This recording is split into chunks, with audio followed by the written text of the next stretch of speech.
All right. Hi, everyone. My name is David London, and I'm the Chief Experience Officer at the Peale. And please allow me to be the first to welcome you and thank you for joining us for today's It's More Than History lecture series in partnership with the Baltimore National Heritage Area. Today's event will last 1 hour in length and includes ASL interpretation as well as live transcriptions. The transcriptions are available in the stream text reader directly below this screen on the Peale's website. I'd like to thank our interpreter, Coffee, who you see here beside me, as well as our transcriber, Teresa, who is working today behind the scenes. If you need any help with accessibility or if you have any suggestions for us, you can email us at access@thepealecenter.org. In the event of any technical difficulties or unforeseen circumstances during today's broadcast, please watch the chat box to your right or check your email for further instructions. If you need any technical help with today's broadcast, you can email online at thepealecenter.org. You can also reach us on social media. We are at The Peale on Twitter and Facebook and The Peale Baltimore on Instagram. And you can also use those handles, which are being shared in the comment box on the live viewing webpage that you are currently watching. Speaking of the comment box, to the right of the YouTube player, you will see a chat box, and we encourage you to leave comments and questions, which will be shared with today's presenters. The Peale is a center for Baltimore stories based in downtown Baltimore in the oldest museum building in America, opened in 1814. Our building is currently undergoing renovation, and we are in the final moments of our capital campaign. If you would like to support our efforts to bring the building back to life, you can do so by clicking on the donate button to the right of this screen, as well as by supporting our Buy a Brick campaign. The link is also to the right, or you can find us at thepealecenter.org/campaign. I just received word that we are down to $13,383 of our matching campaign with 12 more days to go, and during that time, all donations will be matched dollar for dollar. We begin this event by acknowledging with humility that the lands where the Peale and Baltimore is situated today are the traditional ancestral and unceded lands of the Piscataway, Lenape, and Susquehannock indigenous peoples. The vast coastal area today, known as Baltimore City, Maryland, sustained indigenous peoples until the arrival of Europeans beginning in the 1600s. Over the next 400 years, many Piscataway, Lenape, and Susquehannock communities were decimated, absorbed by larger villages or tribes, and are forced by the U.S. federal government to move west beyond the Mississippi River with larger tribes. Since then, other tribal peoples have moved here in diaspora, including the Lumbee peoples. On January 9th, 2012, two tribes of the Piscataway Conoy tribe and the Piscataway Indian Nation, became the first tribes recognized by the state of Maryland. In 2017, the state also recognized the Akahannock Indian tribe.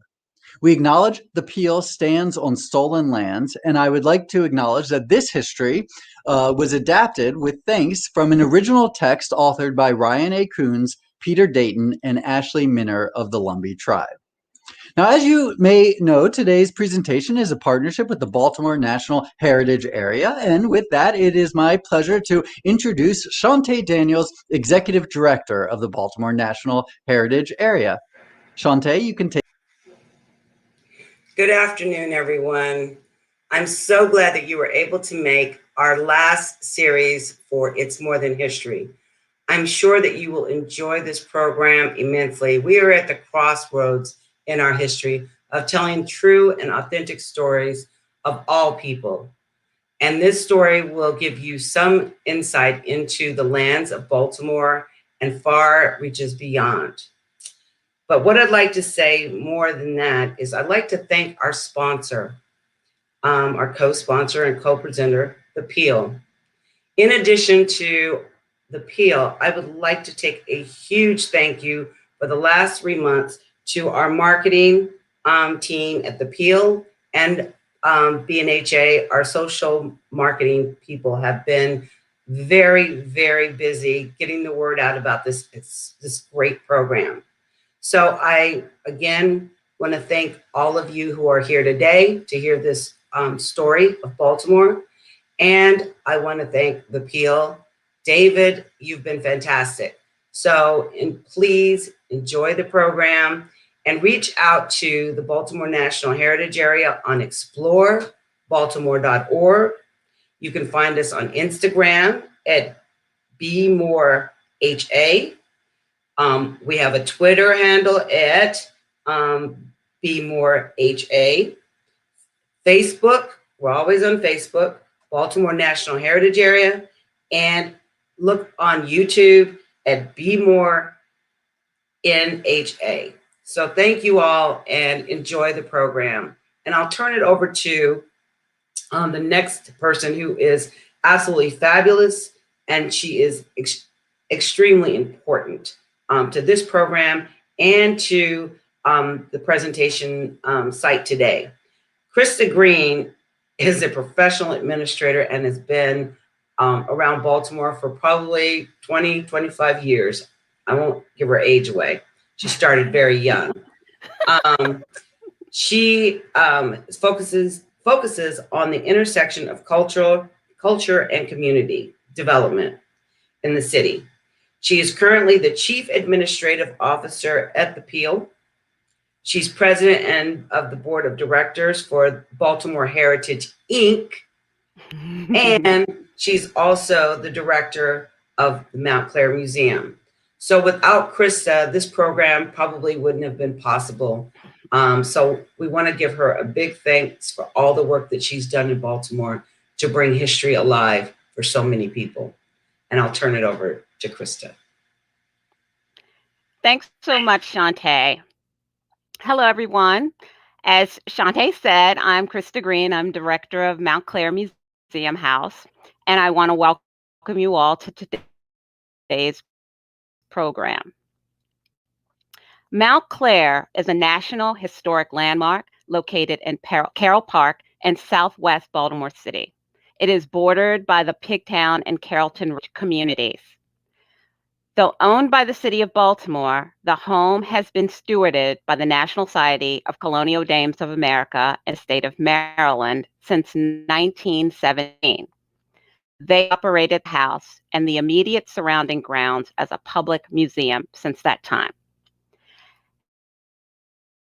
In 1976, Mount Clare was established as the home of Charles Carroll, the barrister, and his wife, Margaret Tillman, on lands purchased originally by his father.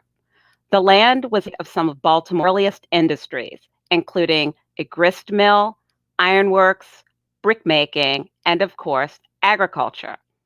From these industries, the Carrolls were able to amass their wealth. Of course, this wealth would not have been possible without enslaved and convict labor. For the last year, we have been hard at work reinterpreting the site to tell a more inclusive history of Mount Clare and the people who live there. This work will be reflected in a tour of the house when we're able to open safely to the public again, and also in a new website that is being produced as we speak. Some of the research that supports the reinterpretation work can be found in Teresa Moyer's book, Ancestors of a Worthy Life. Ms. Moyer is here with me today to talk more about that research. Teresa? Hello. Hello, everyone. And thank you to the Baltimore National Heritage Area and to the Peale for inviting me to talk today. David, is the presentation queued? Great. Thank you again. It's I hope my internet connection holds, as I think is what we're supposed to say at the beginning of these presentations these days in this new format for talking to audiences. I'm really glad that you could be here to see this talk. So today I'm going to talk about the ways that archaeology helps to tell the untold stories of people who were enslaved at Mount Clare. Mount Clare was a plantation from the mid-18th to the early 19th century. Much of the land has been absorbed by the western expansion of Baltimore City, but the core historic area is preserved in Carroll Park, which is named for the Carroll family who owned Mount Clare. I'll start out by telling you how we know what we know about Black history at Mount Clare, and then I'll talk about how slavery came to be at Mount Clare and what life was like for the people enslaved there. I'll then outline what happened in the 19th century when many of those people became free. My aim is to show the way that archival and archaeological evidence prove that Mount Clare is a site of Black heritage, and suggest some of the ways that Baltimoreans can think about what its stories have to teach us. Next slide, please. So I'm a native Marylander, and with Old Bay as my witness, was truly a pleasure to draw on the state's historical and archaeological collections to do this study into Mount Clare's Black heritage. And many of these sources were collected to preserve the histories of people like the Carrolls. And it's because families and preservation societies had the forethought and the dedication to save these collections and to save places like Mount Clare that we can today ask new questions from these old collections. So historians use archival documents to study the past. And archaeologists study the places and the things people left behind. And put them together and you get historical archaeology, which is much of how we know what we know about Black heritage at Mount Clare. You can see the material culture sources for Mount Clare here on the left, and the document sources on the right. And all these sources work together to tell a story. So for example, the archaeological collections had teaware fragments, and then the historic documents recorded the purchase of those teawares. Decorative arts collections owned by the colonial dames had whole pieces of those teawares in them. So putting all this comparative research together showed the roles that enslaved people had in tea service and the significance of slavery in tea ceremonies. And historical archaeology is particularly good at telling untold stories, such as those of enslaved people. Looking at Mount Clare from all kinds of disciplinary directions put together a fuller picture of why slavery happened here and what enslaved people did and what it meant to the Baltimore region. Next slide, please.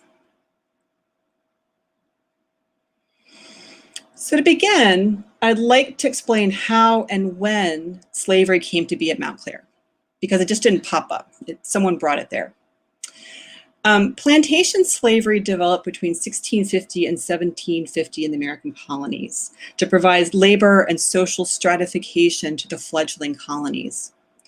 Although you can see the general roots here, we don't know which specific tribes or ethnic groups the people enslaved at Mount Clare came from.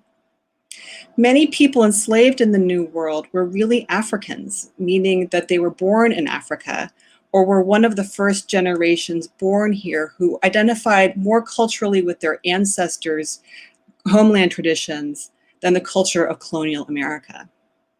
They had to apply their existing skills from their home climates and their home resources to the New World, and to use available resources in the New World to do what they needed to do.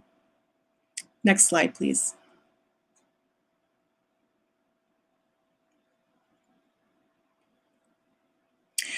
Dr. Charles Carroll, who is at the root of Mount Clare's history, emigrated from Ireland around 1716. He was a doctor and a merchant who lived in Annapolis, and here you can see his house, which is now on the St. John's campus. Dr. Carroll enslaved people across his properties to labor in the house, in fields, and in shipyards. He also doctored for them and others who lived in Annapolis. Next slide, please. Dr. Carroll purchased land on Gwynns Falls outside the tiny town of Baltimore in 1729. And here you can see the location of these various properties that I'm about to discuss. And so this property that he purchased in 1729 became the heart of Mount Clare. And Dr. Carroll purchased additional properties, including the caves in 1738, and Carroll's Island on the Gunpowder River in 1746. Today, the caves is northwest of Baltimore, as you can see, and it's now a National Historic Landmark District. And Carroll's Island is around the corner from Benji's Drive-In Theater on the Aberdeen Proving Grounds. Dr. Carroll also purchased property in Western Maryland near Frederick.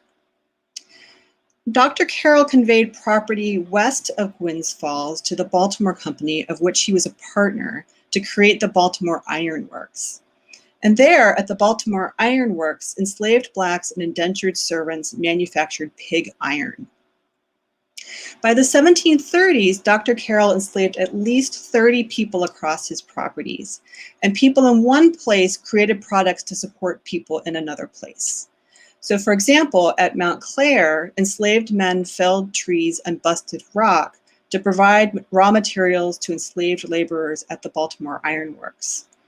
At the caves in Carroll's Island, enslaved laborers raised pigs and farmed to produce food for the ironworks workforce. They also farmed tobacco, grains, and hemp as cash crops. There's no indication that Dr. Charles was good to the people that he enslaved. He consistently calculated the bare minimum of supplies to feed, clothe, and house the laborers. Conditions at the Baltimore Iron Works were dangerous and illness was rampant. And Dr. Carroll supported strict discipline. When men escaped, he really went after them. And he even sanctioned the torture of friends and family to gather information on where people had gone. Next slide, please. When Dr. Carroll died in 1755, his son Charles Carroll, the barrister, who you see here, inherited everything. At that time, the caves was the real prized property because it was an actual working plantation, and about a dozen enslaved people lived there. After Dr. Carroll passed away, Charles became one of the wealthiest bachelors in the colony, and he seemed ready to play out the role to its fullest.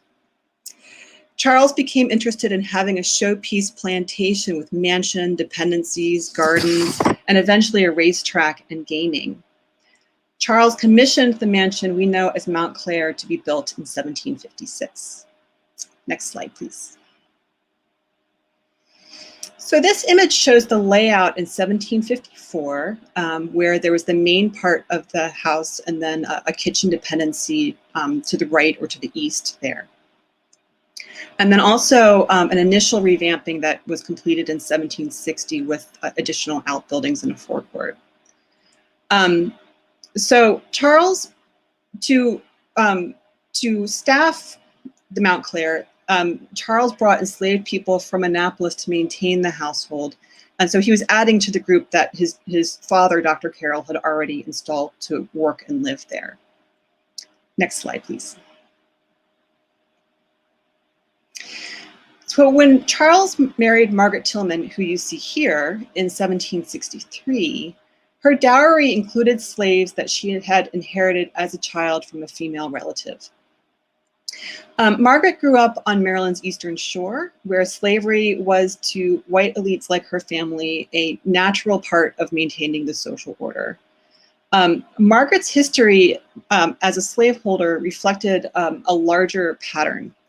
Major events in white elites' lives, like a death or a marriage or setting up a new house, meant that enslaved people might be relocated from their homes and separated from their families and communities. And that's what happened here.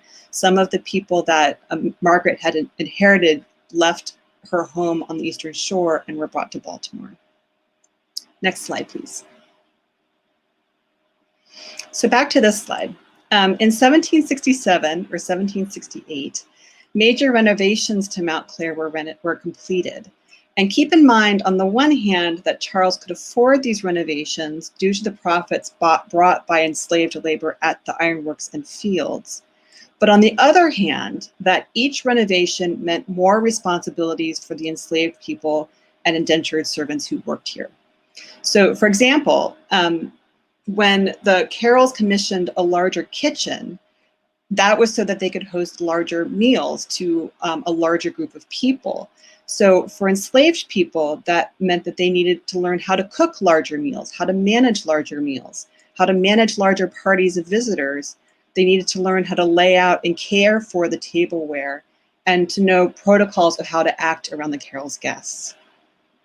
Next slide, please. So Charles Willson Peale painted Mount Clare in the 1770s. And this painting, I will show a blow up here in a minute, shows the results of those renovations from the 1760s. And the expert on Peale told me that while Peale had no problem painting slave buildings or slaves, he was also something of a liar with a paintbrush. And that's backed up by an archaeologist who worked extensively at Mount Clare. And she shared that there was on one slow day on the site, there was a cherry picker on the landscape. And so they took this painting and they went up in the cherry picker and they tried to align it with what they saw on the landscape. And they couldn't do it. They couldn't make the landscape match up with what the archaeology was showing them. So take this painting with a grain of salt. From these renovations, what you see here is that a bigger kitchen stood to the east with a wash house, an outhouse, and probably a quarters for enslaved people. On the west side, there was Charles's office and then a series of buildings that were essentially sheds or closets, and then the orangery and greenhouse complex. And then sloping down towards you are the gardens and the orchards, and there's terraces that went down to the river. You can just see, I think, in this image, a house to the left of the groomsman's head there, and that may have been the overseer's house. Other buildings out of the frame included barns, a smokehouse, a dairy, a woodshed, ice house, other work buildings, and more slave quarters. In addition, there was one mill complex at Gwynns Falls near where Washington Avenue crosses it today, and another mill where Wilkins Avenue crosses Gwynns Falls. And enslaved Black people worked at the mills, and at the same time, they were raising and slaughtering animals for food. They were farming, they were gardening, keeping the Carrolls' house, keeping their own houses, raising families, tending to the Carrolls and their guests, cooking, cleaning, greeting guests, really just everything having to do with this plantation site. Next slide, please. So here you can see the number of people enslaved at Mount Clare over time. And note that these are only the statistics for Mount Clare, not for Charles, Carroll, and Margaret's other properties. And as you can see, Black people were always the majority population, the majority group living at Mount Clare. Next slide, please. So I find these numbers and ratios to be really compelling, and turning these statistics into stories was a priority for my work because I wanted to know what the social networks were like, and I wanted to imagine what people's lives were like, and sometimes put together even what people looked like.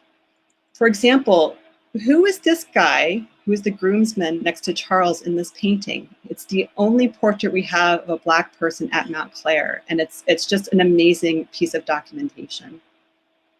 Next slide, please. So back to this table. In the 1730s and 1750s, each of the Carroll properties had a group of enslaved Blacks working with white overseers. And most of the group was male and teenage and older, doing hard labor. And there would be a woman among them probably to do domestic work, like cleaning and making food.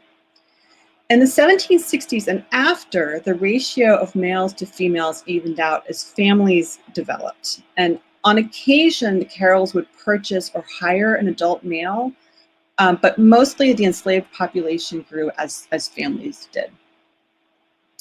Enslaved people at Mount Clare ranged in age anywhere from baby age into their 50s, and a few were even older. Parents often got to see their grandchildren, but babies often didn't make it to be toddlers. In a few families, the parents were married, while in other families, only the mother or father was at Mount Clare. Well, what do we know about what the Carrolls thought about the people they enslaved or thought about slavery? It's clear that they accepted slavery and that they made it integral to their lives. But there are also hints in their letters and notes about what they thought about the people that they enslaved. Charles would complain about the negligence and carelessness of slaves, who he said would break things or repair them badly. He also tended to request the sturdiest and best of everything for workers, such as the best blades or the best curry combs. And perhaps he figured that if he bought the best tools available, that the workers couldn't claim that they were using cheap equipment. They couldn't claim equipment failure as an excuse to not work. It's also worth considering that enslaved people may have been retaliating against the Carrolls through their stuff, through the things that they purchased. One way that history measures the attitudes of slaveholders towards the people they enslaved is by whether or not the slaveholder freed anyone. I'm not sure that Charles was ever the benevolent master that his obituary made him out to be, and I found no evidence that he freed anyone who was enslaved to him. So the sense I have is that, at least at this time, that Charles and Margaret took slavery as a natural thing to do with as they liked. And in that sense, they were very much in line with the white elite social class of the day, who regarded slavery as essential to the social order. Next slide, please. The best information we have about Black families comes from Margaret's estate papers from 1817, plus manumission records and census records from the 19th century. The manumission records are fascinating because they start to put together literal portraits, what people looked like of the people who were enslaved at Mount Clare. And enslaved people from Mount Clare, depending on the family, might be light-skinned or dark-skinned. Many had identifying scars on their faces and limbs or extremities. In fact, 2 men had scars on their middle fingers, and I like to imagine how they showed those off. You never know. Manumission records help us to picture the families and the DNA they shared. So, for example, the male members of the Hardin family were tall. Most were about 5'9", and light-skinned, whereas the Garrett family men were shorter. They were 5'3" to 5'7", and dark-skinned. So this is Dolly Garrett's manumission record, and this is from when the court registered her freedom. She was 70 years old. She had a dark complexion. She was 5'2", and she had no identifying marks or scars. In the Garrett family, Richard and his wife Dolly bore 8 children and saw several grandchildren. Richard was the gardener in the plantation's famous gardens, as noted in this record. And I suspect that Dolly worked in the kitchen. They may have had a closer relationship with Margaret Carroll than some of the other families. And there's circumstantial evidence for that. For example, they named their youngest daughter Margaret. There was also the Hardin family. Most of them worked at the caves north of Mount Clare. Based on their ages, all 5 Hardin family members were of the same generation, maybe brothers and sisters or cousins. Henry Hardin became a founding father of the AME Church. So it's an example of another kind of great man story that came from this place. There was the Lynch family, where John married Henny and took in her daughter. John was quite a bit younger than Henny.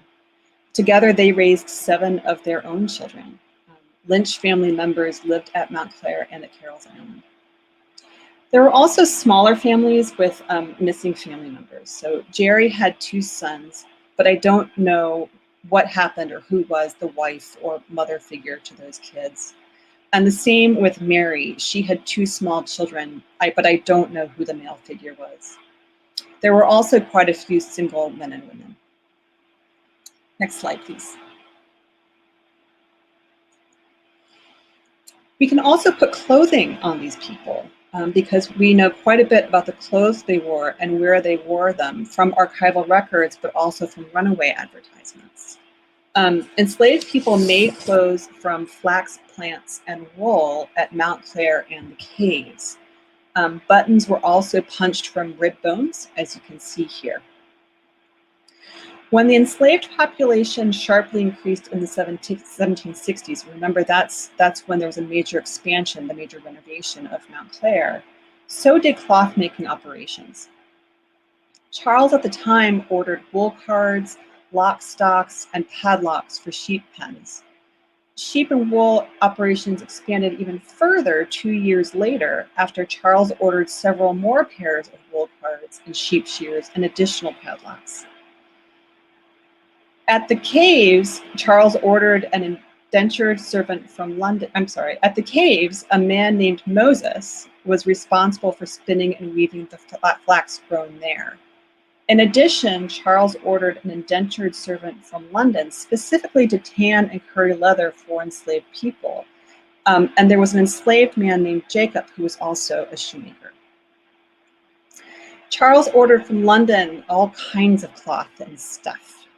He ordered fear not for waistcoats and coats, blue half thick for waistcoats, jackets, or petticoats, match coat or striped duffel for blankets and heavy coats, blue and white check handkerchiefs or bandanas, various types of linen, white or brown osnabrück, and men's best felt hats, ordinary hats, and double worsted hats.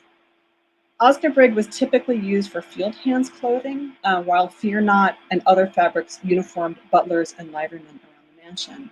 And archaeology has found not handmade but purchased buttons that Charles purchased in areas closer to the house as opposed to in the fields, suggesting that those buttons were part of uniforms that were only worn close to the house. Next slide, please. So here's that close-up of the Peale painting.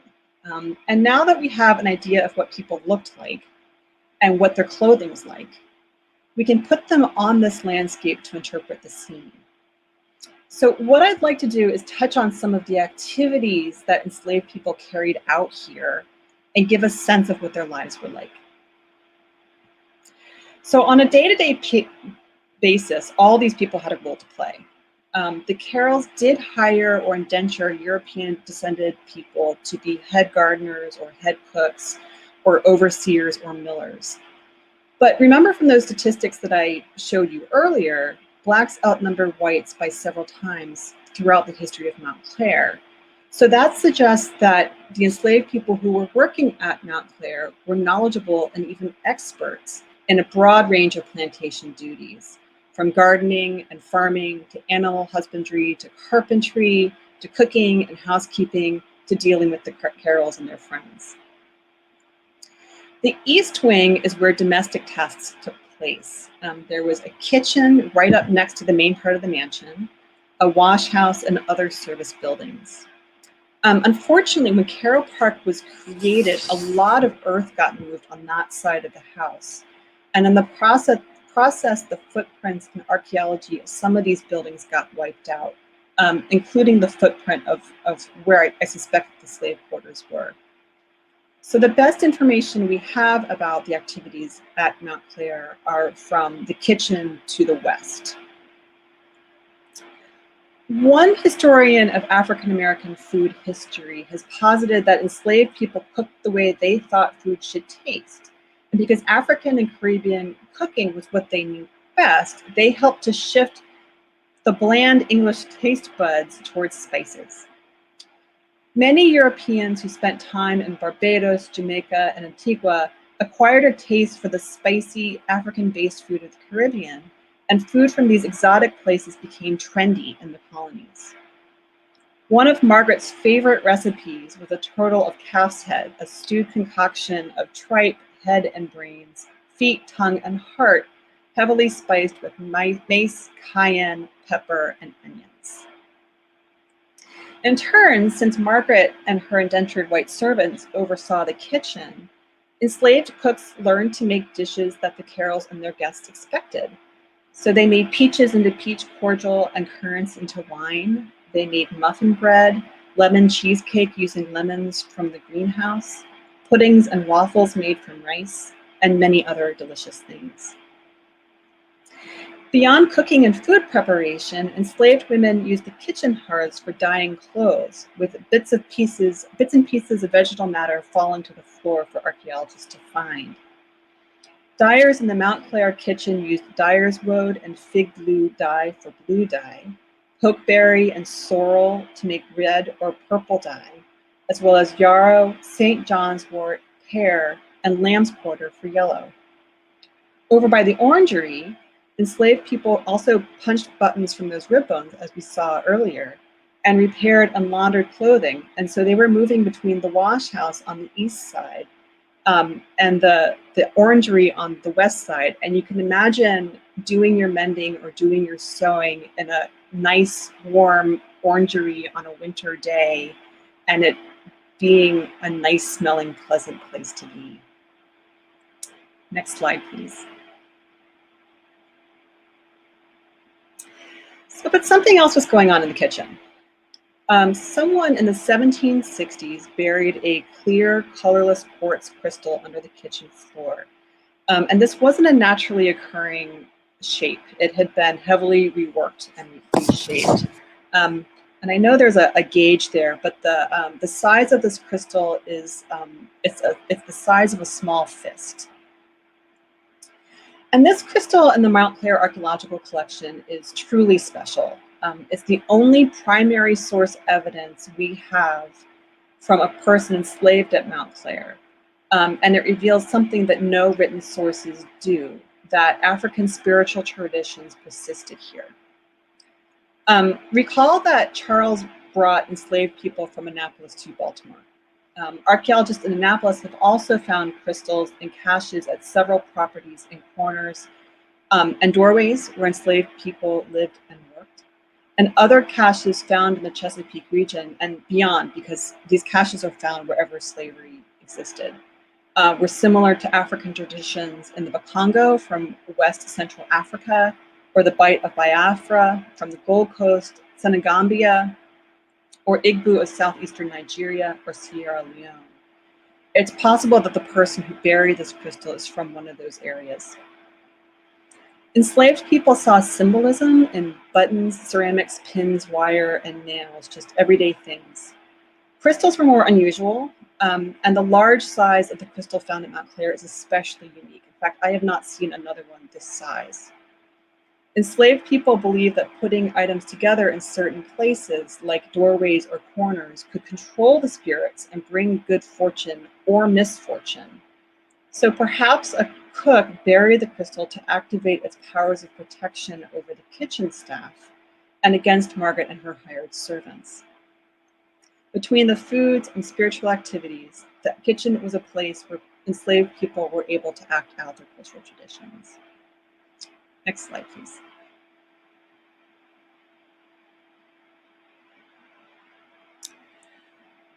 So, like finding the buried crystal, archaeology helps us to place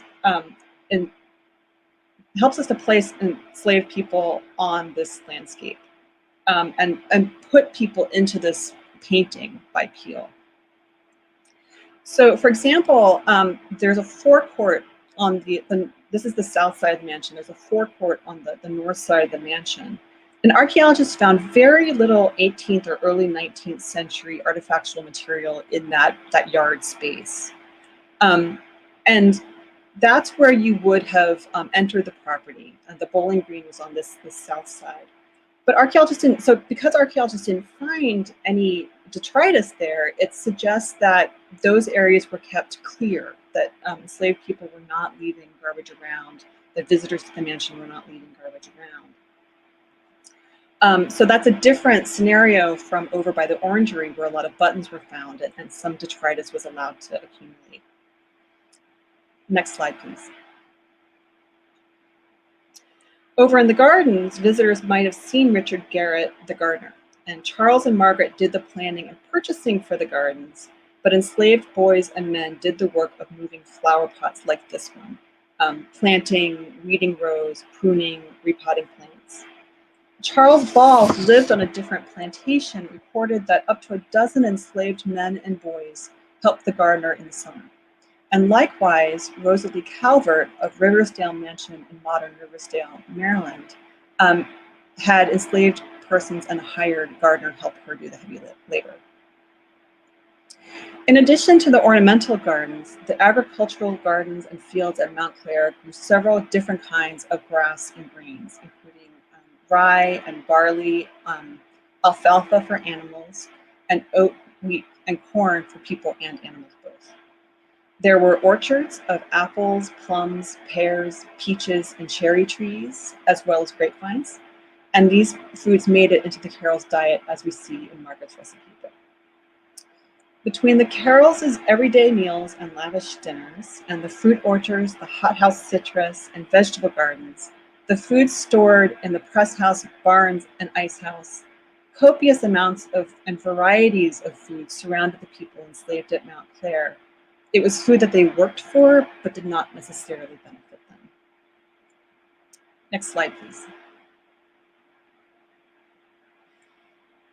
So people's gardens, and that's in quotes, people's gardens, also existed at the caves and Mount Clare at their quarters. Having their own gardens was important because they helped enslaved people have enough to eat if the rations distributed by the Carrolls or their overseers weren't enough. Common crops in the gardens included pumpkins, potatoes, melons, onions, cabbages, and cucumbers. Another food source came from the grains farmed at Mount Clare and the mills that ground it up. So enslaved people had hand mills at home to grind small amounts of grain into flours, and they also received processed grain from the mills. People on other plantations reported a ration of a peck of corn per working hand, so that probably didn't include children, per week, and a peck is about 2 gallons. A weekly ration for a Southern working slave typically included a peck of corn, 3 to 5 pounds of bacon, and a half pint to a quart of molasses. They might also get bread, peas, potatoes, and milk. And crunching Margaret's numbers from her milling operation suggested that she couldn't always supply that much in corn alone, but that other grains may have made up the difference. And animals from the forests and waterways surrounding Mount Clare supplemented those rations, and wild plants diversified their diets. Gwyn's Falls and the Patapsco River provided fish, and the forest held animals to hunt or trap. Charles purchased gunflints and fishing gear, showing that hunting and fishing was possible here, but it's not known if he made those supplies available to enslaved people. Next slide, please.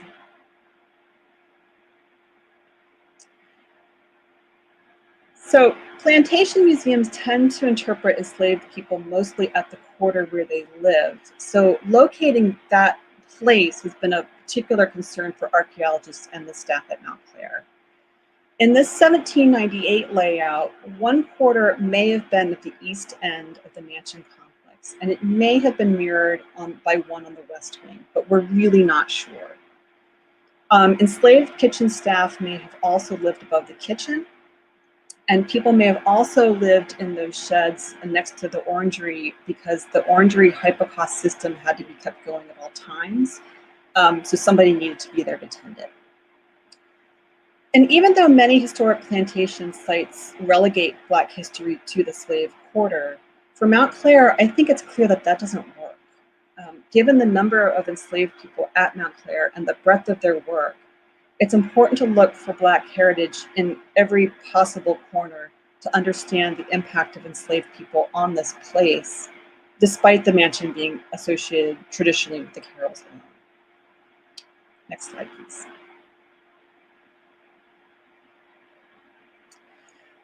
Several enslaved people did attempt escape from slavery in the Carrolls. And escape wasn't a decision that anybody took lightly. Not the people who absented themselves and not the people they absented from. And it wasn't easy to do. Abolitionist William Still's records of runaway slave testimony indicated that some people escaped after prolonged physical and mental abuse by slave owners. Others left over disagreements with their enslavers over the ability to visit family or threats of being sold or sent away. In other cases, families escaped because they wanted to preserve their families. They wanted to preserve their family units. And then many people who escaped expressed their conviction that slavery was just wrong. So Charles Carroll the barrister, like his father, advertised for escaped people in newspapers in Baltimore and Pennsylvania. And so that suggests that he expected that when people escaped, they would head either into Baltimore, so they wouldn't go far, or that they would head north. Also, they only advertised for men who escaped, so it's not clear if women and children ever escaped from Mount Clare. Men were more valuable as property and for their labor, so they were considered especially important to get back. And women just had a harder time escaping because they had children to tend. On a trip to London in 1771, 2 men escaped. One was returned to Maryland, but the other one stayed away. He stayed in London. Over the next several years, other men escaped slavery and the Carrolls. Edinburgh was a cooper who escaped from Mount Clare. And as you can see here, Jack Lynch escaped in 1780 from Carroll's Island. Charles's papers don't indicate others beyond those that he advertised for, or reveal his tipping point for wanting to recover anyone. We don't know what factors motivated him exactly, and we don't know if he just decided to let anyone be gone. But far more often than not, enslaved people stayed on the Carrolls' property, and Mount Clare was, for many people, their home. Next slide, please.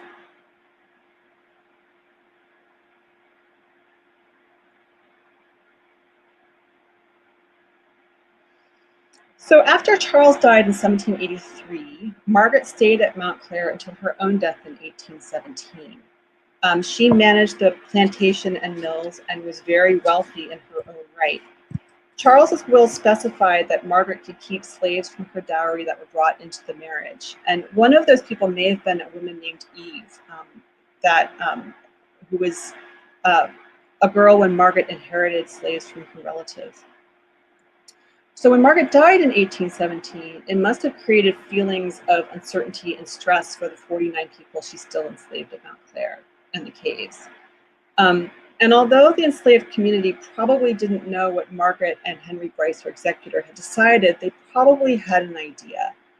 Bryce could sell them to pay off debts against the estate and pass cash off to Margaret's relatives. He could free all of them, he could free some of them, he could free them instantly or at some point in the future. He could break up families. He could favor one family over another family. And in the end, Bryce exercised all these options. But the people most affected by his decisions had no control over them. And as a result, the enslaved community at Mount Clare was completely dismantled and displaced from their homes. Margaret didn't have family members to pass slaves to because by the early 19th century, passing on slaves as part of inheritance was falling out of favor. In part, there wasn't the same demand for slave labor because tobacco agriculture was waning and industry and immigration were on the rise in the city. So the nature of work was changing. Also, purchasing slaves as a property investment was being increasingly passed over by wealthy people for more stable investments like banking and industry. In addition, the abolition movement was making big strides, and here we are in a northern-style city in a state that still leaned southern. And as a result, many really wealthy people, and Margaret was very certainly among them, were freeing slaves outright or through delayed manumission, which meant being sold to a new owner with the promise of freedom at a point in the future. Next slide, please.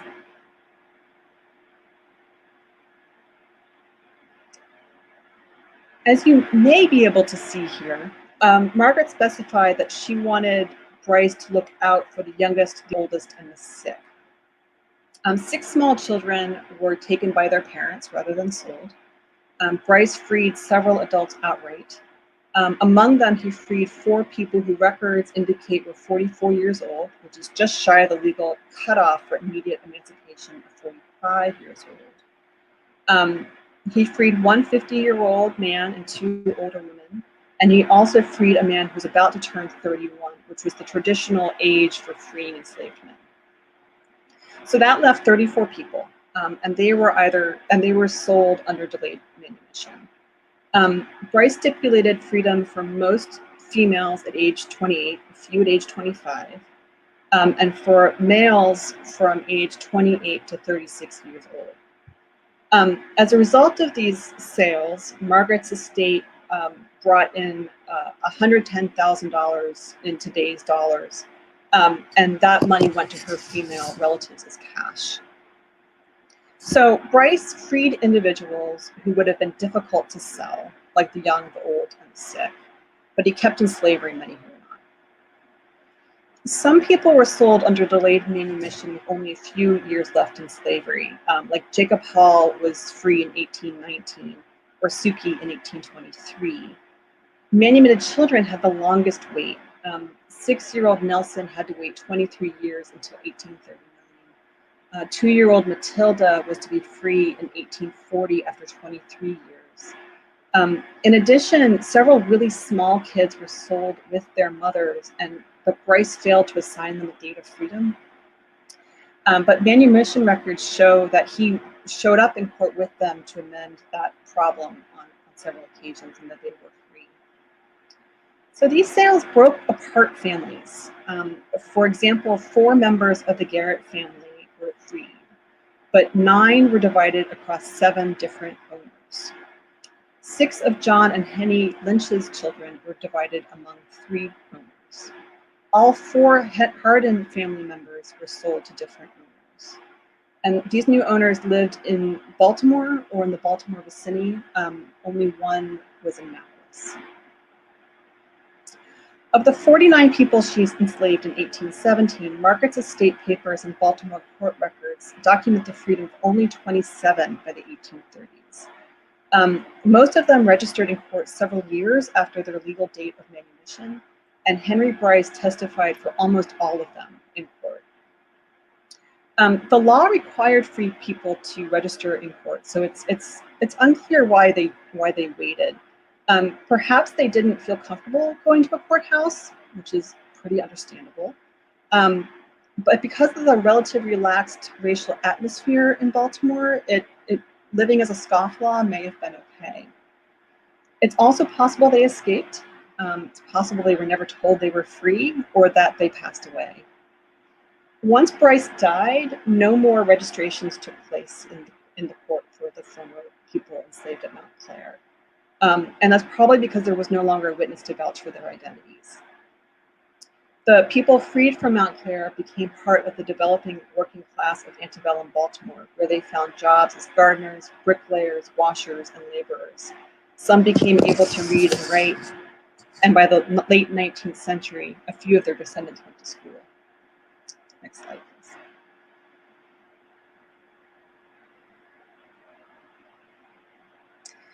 James McCubbin Carroll, who was a nephew of Charles's, inherited Mount Clare. When he died, the landscape surrounding Mount Clare was no longer lushly pastoral, but smelly and industrial. And since his sons had their own properties, they started renting the house. The renters didn't have slaves, and so by the 1830s, that was the end of slavery at Mount Clare. Even though slavery ended at Mount Clare, the site's role in Black history continued. Mid-century Civil War soldiers camped at Mount Clare, as you can see here, and they left a property already in disarray in worse shape. The main part of the house was the strongest part, so it survived, but many outbuildings were torn down or fell. Because the most fragile buildings were some of the most representative of Black history, it got harder to remember that slavery happened at Mount Clare, especially because Americans, Black and white, tried to forget. I've since tried to find descendants of the people who were enslaved at Mount Clare, but it appears that they died, or the records just show that they left Baltimore, or the families just disappear. So it's very difficult to figure out if there are still descendants in the Baltimore area and who they might be. These historical records and archaeological artifacts are the tangible evidence we have that they lived and of the impressions they made on Mount Clare and Baltimore. In conclusion, Mount Clare is very much a landscape of Black heritage. It's part of how slavery took root in the Baltimore region, and it attests to the role of enslaved people in managing elite Marylanders' lives, properties, and public image. heritage.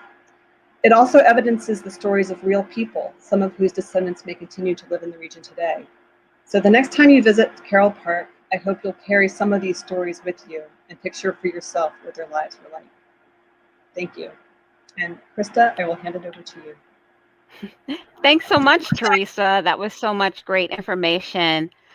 We've received a few questions in the comments. I want to say to everyone, because I know we are really quickly approaching the 1 o'clock end time.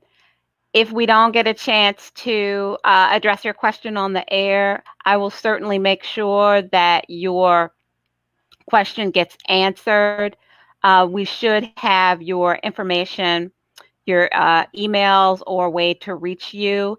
If you're not certain that we have that, you can go ahead and put that information in the chat so that I can contact you after. So let me start with a question from Julia Rose. She's asking a question about the crystal. She's wondering if you can repeat what type of stone it is. And then she's curious about the wooden buttons that you mentioned and the buttons that were purchased. Were those purchased buttons also used for the clothing of the enslaved? Yes, so it's a quartz crystal. The buttons were punched from rib bone and they were and carved from bone. Those buttons were predominantly found near the orangery and in the gardens or the fields. Metal buttons that were ordered by Charles from England, and those probably adorned like butler's coats and fancier garb. Those were found closer to the Mount Clare mansion. Okay, and thanks. And one more question before we have to step away. The question from Ilka Nuppel, I'm sorry if I'm mispronouncing your name, and she is wondering whether or not how you were able to find the names of the enslaved. Could you give her some insight on how she could find that? She's looking for the names of the enslaved persons purchased by the Gilmores. So the starting point was Margaret Carroll's estate papers. The people she enslaved were listed out with the rest of her property, with the rest of her furniture and pots and pans and things. So that was the starting point. And then from there, in the manumission records, there are last names and additional family relationships. In the census records, I was able to find cases where a mother like Dolly Garrett was living with her daughter, Margaret. And that's how I found out Margaret's married name. So it's really a combination of archival records and government records that start to bring this together. But for Mount Clare, there's a nice amount of material to work with. It's not available everywhere. Thanks for answering that. And for everyone else, as we're starting to wrap up, if you did include a question for us that we were able to answer, please make sure that your email information or contact information is in the chat, and I'll get back to you. Thanks for joining us for your attention today for our program. Thank you again, Teresa, for joining us and giving us all that information. We're going to conclude the program today. And thanks again to the Peale Museum for helping us produce this program. A reminder that the Peale is currently renovating its museum in downtown Baltimore to provide a showcase for the city's stories, just like the story that you heard today. You can learn more about the Peale from their website and contribute to the campaign to renovate the building at www.thepealecenter.org. On behalf of the Baltimore National Heritage Area, Mount Clare, and the Peale, I want to thank you again for spending your afternoon with us.